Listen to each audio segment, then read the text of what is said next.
This winter, a single day of skiing at Vail will cost you $356. That's the most expensive lift ticket in American history. And here's the strange part. At that price, the skiing itself still barely makes money.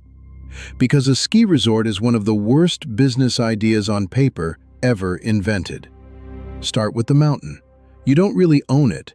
Most American resorts lease their slopes from the Forest Service. What you own is everything bolted to it. A single high-speed chairlift, up to $20 million. A fleet of snow groomers, $500,000 each. And if the snow doesn't fall, you make it yourself. Snowmaking systems run up to $5 million to install, and up to $1 million a season just to operate. All of it working for a business that's only open 4 months a year. So why is Vail Resorts pulling in nearly $3 billion a year? Because the mountain isn't the product, it's the bait. The real business is the season pass you bought in July, before a single snowflake fell. It's the $30 parking spot, the $25 burger at 11,000 feet, the ski school, the rental shop, the slopeside hotel room, and the real estate at the bottom of the lift, which quietly became some of the most expensive land in America. This is the economics of owning a ski resort. Who actually makes money when it snows, and who loses everything when it doesn't. By the end of this video, you will understand why the smartest money in this industry stopped selling skiing decades ago, and you'll see the one letter from an insurance company that can shut down an entire mountain overnight, no storm required. Let's start with the deed, or rather, the lack of one. Around 122 American ski areas, including almost every famous name in the West, operate on national forest land.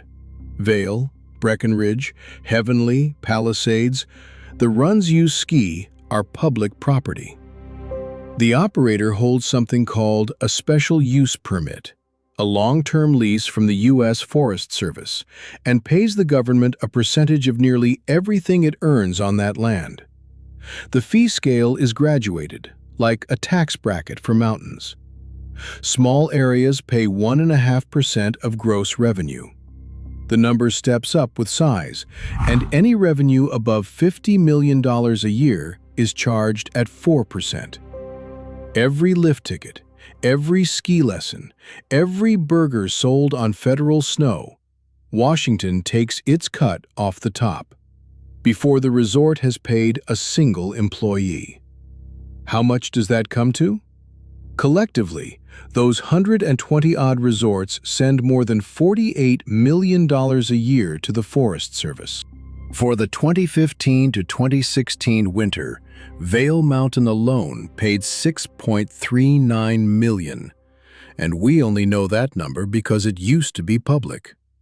In 2017, after Vail Resorts objected, the government stopped disclosing what individual resorts pay. The biggest landlord's biggest tenant preferred you didn't see the rent. So here is the first rule of ski resort economics. You don't buy a mountain. You buy steel, snow guns, and a permission slip. Which raises the obvious question. What does the steel cost? The answer is more than almost any other business you could put on the same land. Start with the lifts, because nothing about a ski resort works without them. A modern high-speed detachable chairlift runs $7 to $12 million installed.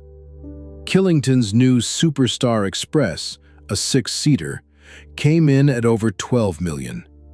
And that's the mid-range.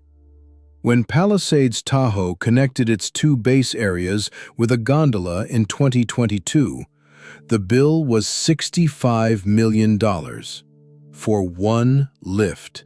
That is more than the total annual revenue of most independent ski areas in America, spent on a single machine whose only job is to move people uphill. Then you groom what the lift serves. A new snowcat costs between $250,000, and a big mountain doesn't own one. It owns a fleet. Vail sends around 18 groomers up the hill every single night, plus 6 winch cats for the steep pitches. That's a rolling asset worth $5 to $10 million, burning fuel and operator hours from 11 p.m. until the lifts spin at 9. Then there's the snow itself.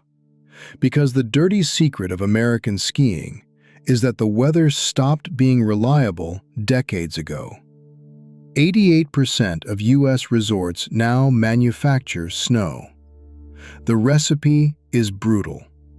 Roughly 75,000 gallons of water to cover a single acre a foot deep, pushed uphill through pumps and compressors that, in the early season, can eat 2/3 of the entire resort's energy budget.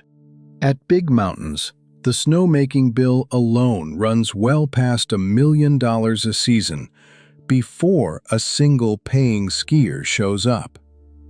It's the only farm in the world that grows its crop overnight at 11 below on purpose. Now add people.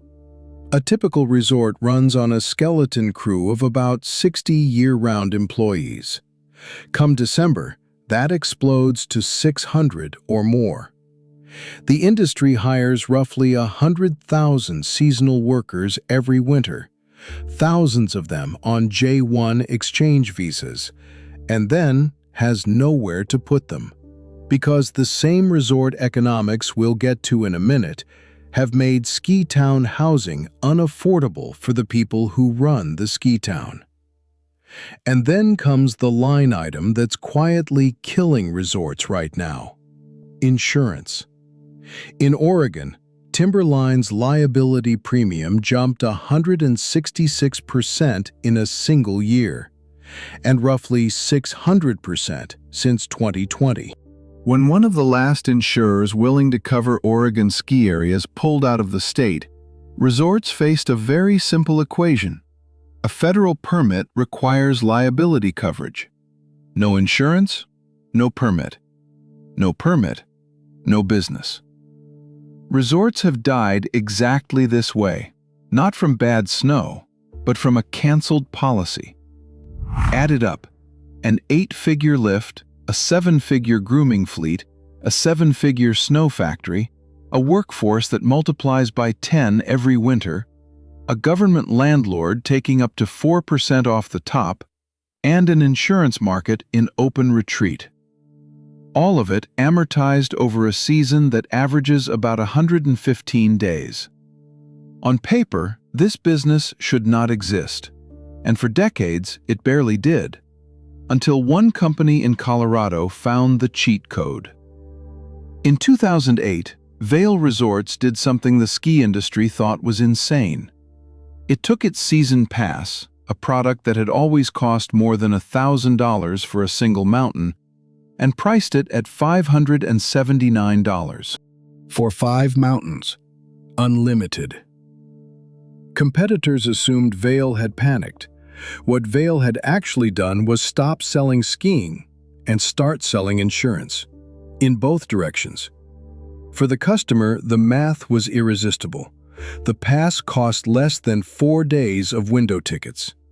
For Vail, the genius was the timing. The Epic Pass went on sale in March and was priced to punish hesitation. Cheapest in spring, more expensive every deadline, off sale entirely in early December. Which means customers pay for winter in July. Before a single snowflake falls, the money is already in Vail's bank account.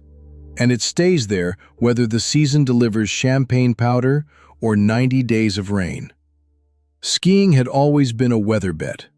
The Epic Pass moved the bet from the resort's balance sheet onto the customer's credit card. Fast forward to today, and the numbers are staggering. Roughly 2.3 million people hold Vail passes, generating close to $1 billion in committed revenue before the season opens. Across the year, Roughly 2/3 to 3/4 of all the money Vail makes on lift access is locked in before the lifts start spinning. And if you want proof that the machine works, look at Vail's most recent annual report. In fiscal 2025, Vail's skier visits fell 3%. Fewer people actually skied. Lift revenue went up 4.2% anyway. The snow disappointed. The subscription did not. That is the entire model in one sentence. Which brings us back to that $356 day ticket from the beginning. Here's the thing. Vail doesn't particularly want to sell it. A full Epic Pass, every one of Vail's 42 resorts, all season, costs around $1,100. 3 peak days at the window costs about the same. The walk-up price isn't a price, it's a threat. Its job is to make the pass look like a bargain and herd you into paying 6 months early, because a skier who prepays in July is a skier the weather can't take away. The competition had no choice but to copy it. Alterra Mountain Company assembled the Icon Pass, 60-plus mountains, including names like Jackson Hole and Aspen, and between them, 2 companies turned American skiing into a subscription duopoly.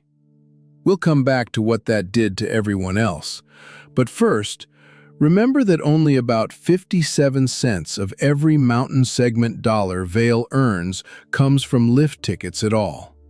The rest is waiting for you at the bottom of the run. A ski resort is a machine for collecting a captive audience, and a mountain is the perfect cage. At 11,000 feet, in ski boots, in January, you are not comparison shopping. Economists call it captive market pricing. Skiers call it the $25 cheeseburger. That's a real menu item. $25 at Breckenridge's Ski Hill Grill. $22 for the burger at Vail's Bistro 14. $7 for a Gatorade at the Summit. The resort's defense is half true. Hauling beef patties to the top of a mountain genuinely is expensive. But the margin logic is simpler. You're there. Lunch is there. There is nowhere else. Now scale that up. Of the $2.6 billion Vail's Mountain Division earned last year, lift tickets were about $1.5 billion, 57%.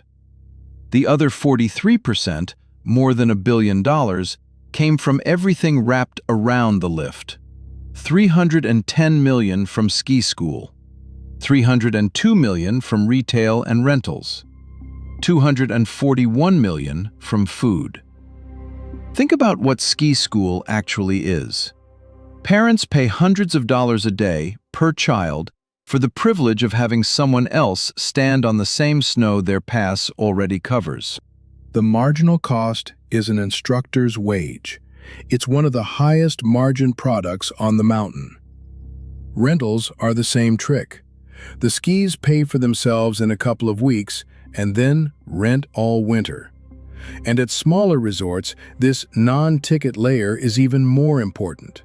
For many independents, half or more of all revenue comes from everything except the lift ticket. Then there's the part nobody puts in the brochure. You pay before you even clip in. Parking has become a product of its own.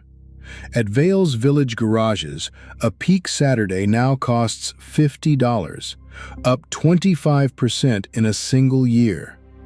The car sits in the snow all day. The invoice does not. The pattern is everywhere once you see it. The lift ticket gets you onto the mountain. The mountain gets you into the gift shop, the rental line, the ski school queue, the burger counter, and the hotel bed. Skiing is the loss leader.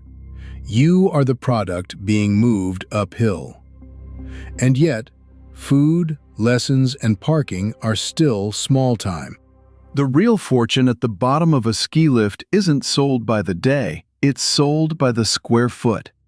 In 1962, a former ski trooper named Pete Siebert stood on a sheep pasture in Colorado and made a decision that defines the industry to this day. That summer, his crews built a gondola, 2 chairlifts, and, at the very same time, condominiums and a village styled to look like it had been airlifted in from the Austrian Alps. The town of Vail didn't exist yet. It wouldn't be incorporated for another 4 years. The resort and the real estate weren't 2 projects, they were one. That's the founding trick of the modern ski resort. A chairlift is a machine that converts worthless mountainside into some of the most valuable residential land on Earth. A pasture is worth nothing. The same pasture, 300 feet from a gondola, is worth thousands of dollars per square foot. How valuable did it get? In Aspen, the median single-family home now trades in the $13 to $17 million range. Top properties clear $5,000 a square foot. Individual sales have crossed $100 million, and the town moved $2.5 billion of real estate in a single year. Slopeside homes in Vail run $10 to $20 million. The lift ticket is a rounding error. The land under the lift line is the jackpot. And here's the detail that proves the whole thesis. Vail Resorts' real estate division booked less than $500,000 in revenue last year. Not because the model failed, because it finished. The land is sold. The company keeps the permanent residue, a captive village of homeowners, hotels, and shops feeding the mountain division forever. Sell the condo once, sell the pass, the parking, and the burger every year after. But the same leverage that builds fortunes can detonate them. In the 2000s, a company called IntraWest, owner of Whistler and a string of resorts, perfected the village-building playbook and levered it to the sky. A private equity firm bought it in 2006 for $2.8 billion, financed with a $1.7 billion loan, on the assumption that slopeside condo sales would keep paying the bills. The loan came due at the end of 2008. You know what happened at the end of 2008. Condo sales evaporated. IntraWest missed a $500 million payment, and its lenders threatened to auction the company's assets in the middle of the 2010 Winter Olympics, at Whistler, its own flagship. The empire was dismantled and sold off piece by piece. A ski resort, it turns out, is a real estate company wearing a parka. And like all real estate companies, it lives and dies by leverage, and by something even less forgiving than the credit cycle: the weather. Between 2000 and 2019, global warming quietly billed the U.S. ski industry more than $5 billion. That's the finding of a peer-reviewed study covering more than 200 American ski areas. Seasons already run 5 to 7 days shorter than in the 60s and 70s. And that's with 88% of resorts manufacturing snow to plug the gap. The forecast is worse. By the 2050s, depending on emissions, the average American ski season shrinks by another 2 weeks to 2 months. Annual industry losses are projected at somewhere between $650 million and $1.35 billion every year. And snowmaking, the industry's life support, has a physical ceiling. Snow guns don't work in warm air. Below a certain altitude, there's simply nothing to freeze. Resorts at low elevation are projected to lose nearly half their natural snow season by mid-century, while the high-altitude Rockies lose a tenth. Which means climate change isn't just shrinking the industry, it's sorting it. Altitude is becoming the most valuable asset a resort can own, and you cannot buy more of it. Follow the money, and you can see the sorting happen in real time. Who survives a bad winter? The operator whose customers already paid in July, whose 42 resorts spread the weather risk across 2 hemispheres, and whose balance sheet can afford another $5 million of snow guns. Who doesn't? The independent mountain at 4,000 feet that needed this December to make payroll. And this isn't a distant forecast anymore. The winter that just ended saw American skier visits collapse by 9 million, down to 52.6 million, the second largest drop ever recorded, delivered by one of the warmest winters ever measured. For one group, a warm winter like that is a disappointing earnings call.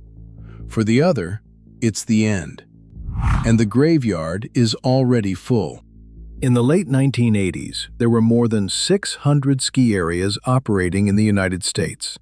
Today, there are fewer than 500. Roughly 1 in 5 American ski areas has died. And that undercounts the carnage, because in New England alone, historians have documented more than 600 lost ski areas, rope tows, family hills, whole resorts that simply vanished back into the trees. They died of everything we've covered. Insurance, like the New Jersey hill that closed in 1986, the day its policy was canceled, its owner saying simply, "I can't open without insurance." Snowmaking bills they couldn't finance, warm winters they couldn't outlast, and a customer base that got herded, deadline by deadline, onto 2 megapasses that don't include them. Because that's the end game of the Epic Pass revolution: consolidation.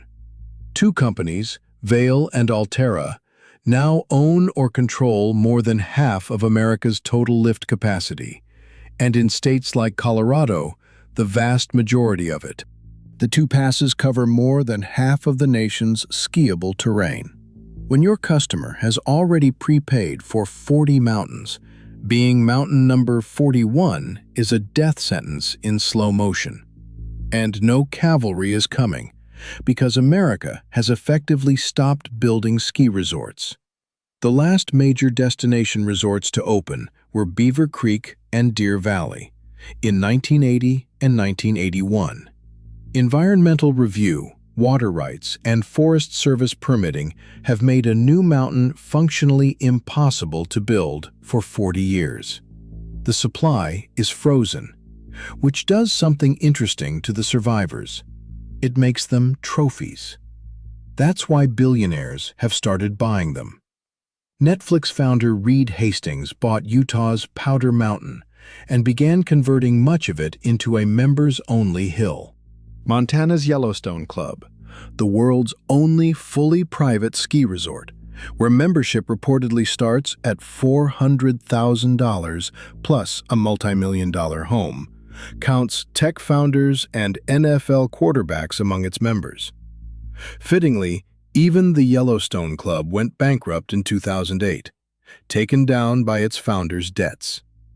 In this industry, not even the billionaire's playground escapes the leverage.